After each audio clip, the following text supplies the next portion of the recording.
She deserves better, but I can't see her with anybody else, so I became better.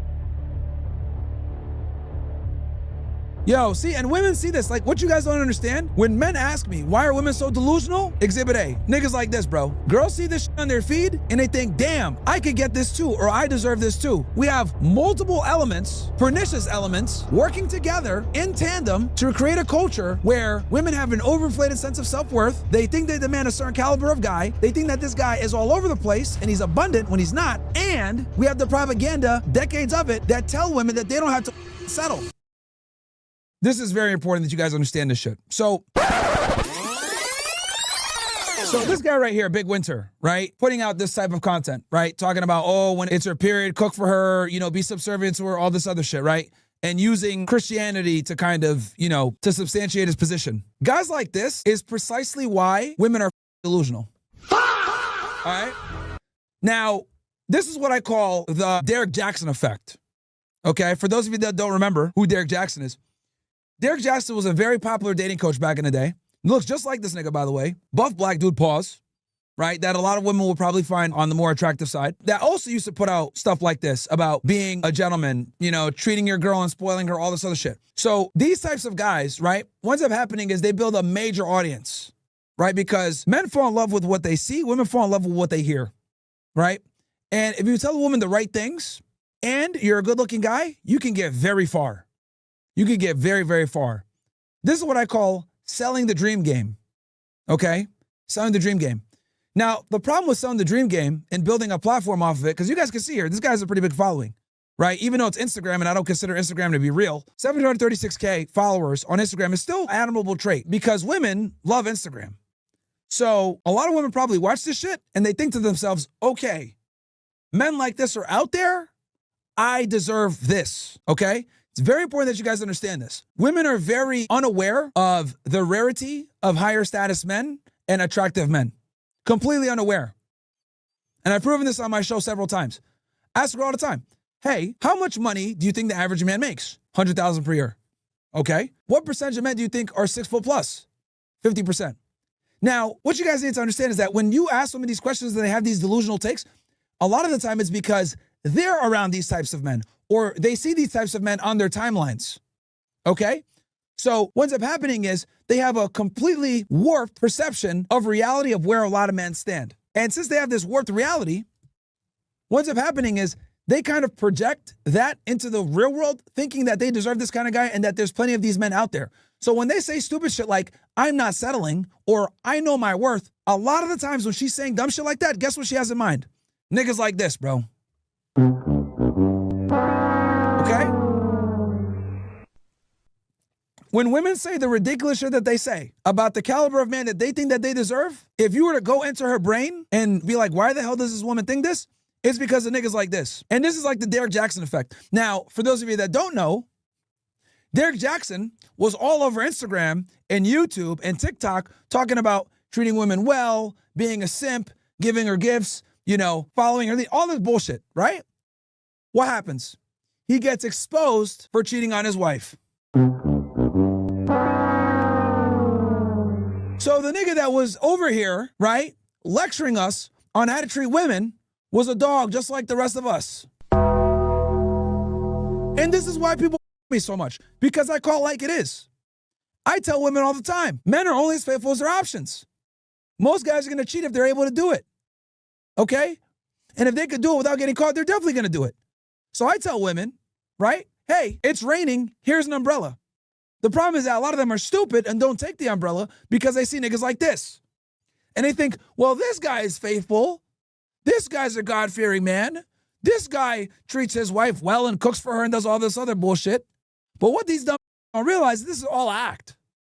Okay? It be niggas like this that be the biggest dogs. Dudes like this be the biggest dogs, bro. The guys that are talking about, oh yeah, send that 300 just because. Oh yeah, cook for her on her period. Treat her like a queen. Bruh, these are the type of niggas, they're at a club, they're on a boys trip or whatever, they're taking down everything that they can, man. These dudes be the biggest dogs. And you know what else is crazy too? Like, look at this shit. This shit comes up, like, nigga, wait. Hold on one sec. Hold on. This, right, this I don't know what this wildebeest came up to him to talk to him, right? And he goes, sorry, I have a girlfriend, and no, I have a girlfriend, not the same. Nigga, did you set up your phone at the grocery store? Wait, what? Yo, like, come on, man, let's break the third or fourth wall here. Yo, bro brought his phone and camera, right, into the grocery store, set that shit up in the meat aisle, had some wildebeest walk up to him and reject her on camera for the views. Come on, man. Really set up a tripod in the grocery store. Talking about, sorry, I have a girlfriend, and no, I have a girlfriend, are not the same. Get the out of here, bro. This nigga's worse than an OF model, man. Really set that camera up in the grocery store. It told this, hey, wildebeest, come over here. I need to reject you on camera so niggas know that I'm faithful to my girl. Get the up out of here, man. Welcome, punch. These niggas are the worst, man. The worst. And the thing that kills me, like I said before, dudes like him be the biggest dogs. Dudes like him be the biggest dogs, man. This is why I hate social media so much. These niggas are frauds, bro. These niggas be frauds. But again, when men ask me, why are women so delusional? Exhibit A, niggas like this, bro. Girls see this shit on their feed and they think, damn, I could get this too, or I deserve this too. Not knowing that more than likely, this nigga's a dog like the rest of us. And number two, he's selling a dream, right? Nigga over here with the apron, cooking in the kitchen, setting up that tripod, right? Same angles over and over. She deserves better, but I can't see her with anybody else, so I became better. Yo, see, and women see this. Like, what you guys don't understand, and we talked about this with the 19th Amendment, women are far more susceptible to propaganda than men are. Yesterday, we spent 30 minutes, maybe even longer, going over hit songs that programmed an era. We played Sierra Like a Boy. We played Destiny's Child, Survivor. We played TLC, No Scrubs, right? We played Hit 'Em Up. We even played some Avril Lavigne, right? And the reason why I play this music was to let you guys know that when you're living through the propaganda or when you're listening to the propaganda, you don't even know that it's propaganda, right? 10 years from now, when our society is cooked, or 20 years from now, we'll be able to look back on this and be like, damn, what the? No wonder we're so cooked, right? This nigga's delivering his food in bed? It should be the other way around. But again, when you're living through the propaganda, you don't understand how pernicious the propaganda is. I don't want to play the Sierra shit again, but I think it's very important that you guys know that music, social media, television, it influences the way people think and the way that they view the world. In the early 2000s, we saw a shift of basically women coming out and saying, we're not going to let men cheat on us, or we're not going to tolerate certain behavior from men. And it put the battery in the back of the modern feminism we have now. Now we have women that talk and behave like men, think that they're men, say dumb shit like, I'm a boss. Well, you guys think that just came out of a vacuum? No, this has been decades in the making, since the 1960s. And we know who ran the feminist movement. And we know also who owns these record labels. So if you're able to actually understand where it came from, how it got here, which pieces of propaganda are propaganda, it's easy to identify that shit like this is the same. Because like I said before, marketing like this is very attractive to women. Women don't like the truth. They just don't. Okay? My guy, Lucario, I told this story before, but I do want to say this again. Lucario's a dating coach. He's been on our show multiple times. We're probably going to bring him back again. We're really going to go hard on the dating shit next year too, by the way, guys. That's how a lot of you guys found us. But he has a male coaching service and he also has a female coaching service. And I asked him, what is the biggest difference between coaching men and women? And he didn't even hesitate. With the men, he could be as honest and as blunt as he needed to be. With the women, he had to sugarcoat things, but he had to be careful about how he presented information to them. So in other words, the men cared about the content of the information. The women cared about the context of the information. One more time. When you coach men, the content of the information was the most important and paramount thing. When it came to coaching women, the context of the conversation was the most important thing. So in other words, women care more about how information is conveyed to them versus the actual information. Now, if you convey in a way that's attractive, like this nigga right here, right? Giving the dream of you can have a black Chad, a Tyrone, that cooks and cleans in good shape, that gives you flowers and brings you food in bed, a lot of women are going to buy this hook, line, and sinker. Now, you add on this nigga right here, right? This monkey simp. Adding him after 60 plus years of feminist programming, it's a pretty bad combination because this has been going on for a while. And here's the crazy part.